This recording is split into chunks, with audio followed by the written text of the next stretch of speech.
মাত্র ২ সপ্তাহের সংঘাতে ধ্বংস হয়েছে যুক্তরাষ্ট্রের একাধিক যুদ্ধ বিমান, হেলিকপ্টার এবং শতাধিক সামরিক অবকাঠামো। ইরানের বিস্ফোরক দাবি মধ্যপ্রাচ্যের উত্তেজনা কি নতুন এক বিস্ফোরক মোড় নিল?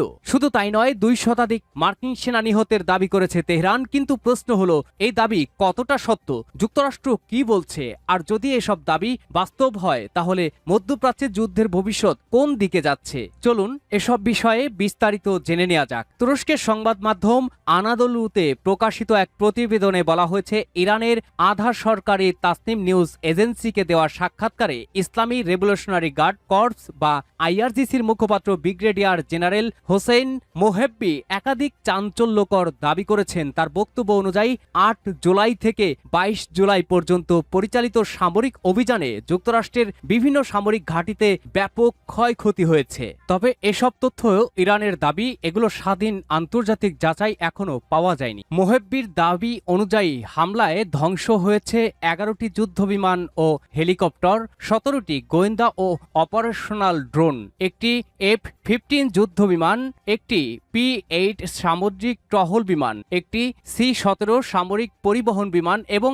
৮টি আকাশে জ্বালানি সরবরাহকারী বিমান। তার ভাষ্য, বিমান মার্কিন ঘাঁটিতে মাটিতে থাকা অবস্থায় আঘাতের শিকার হয়। তবে কোন ঘাঁটিতে এই হামলা হয়েছে সে বিষয়ে তিনি কোনো নির্দিষ্ট তথ্যই দেননি। শুধু বিমান নয়, ইরান দাবি করেছে যুক্তরাষ্ট্রের বহু গুরুত্বপূর্ণ সামরিক অবকাঠামো ক্ষতিগ্রস্ত হয়েছে। তাদের তালিকায় রয়েছে command and control centre, satellite যোগাযোগ ব্যবস্থা, Patriot air defence radar, early warning radar, ক্ষেপণাস্ত্র হ্যাঙ্গার, অস্ত্রের ডিপো, জ্বালানি সংরক্ষণাগার, যুদ্ধ বিমান রক্ষণাবেক্ষণ কেন্দ্র, হিমার্স রকেট লঞ্চার এবং আরও বেশ কয়েকটি সামরিক স্থাপনা। এই দাবিগুলো স্বাধীনভাবে নিশ্চিত কোনো প্রমাণ এখন পর্যন্ত প্রকাশ করা হয়নি। সবচেয়ে আলোচিত দাবি এসেছে প্রাণহানির বিষয়ে। আইআরজিসির মুখপাত্রের ভাষ্য অনুযায়ী ইরানি হামলায় ২ শতাধিক মার্কিন সেনা নিহত এবং আহতের সংখ্যা আরও অনেক বেশি। তিনি যুক্তরাষ্ট্রের প্রকাশিত হতাহতের তথ্যকে সম্পূর্ণ মিথ্যা বলে দাবি করেন এবং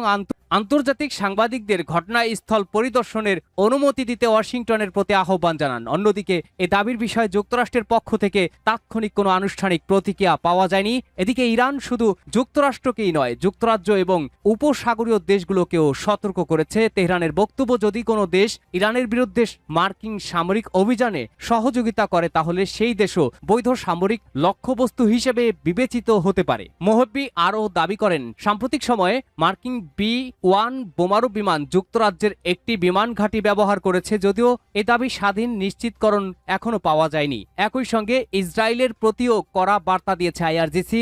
মোহেব্বির ভাষ্য, যদি আবারও সামরিক অভিযান শুরু হয়, তাহলে ইসরায়েলকে ভয়াবহ পরিণতির মুখোমুখি হতে হবে। তিনি আরও অভিযোগ করেন, ভুল গোয়েন্দা তথ্যের মাধ্যমে যুক্তরাষ্ট্রকে সংঘাতে জড়িয়ে রাখতে ইসরায়েল চেষ্টা করছে। তবে এই অভিযোগেরও স্বাধীন যাচাই এখনো পাওয়া সম্ভব হয়নি। সব মিলিয়ে মধ্যপ্রাচ্যের পরিস্থিতি আগের যে কোনো সময়ের তুলনায় আরও সংবেদনশীল হয়ে উঠেছে। ইরানের একের পর এক বড় দাবি, পাল্টা হুঁশিয়ারি এবং আঞ্চলিক উত্তেজনা আন্তর্জাতিক কূটনীতি ও নিরাপত্তা বিশ্লেষকদের গভীর নজরে রয়েছে।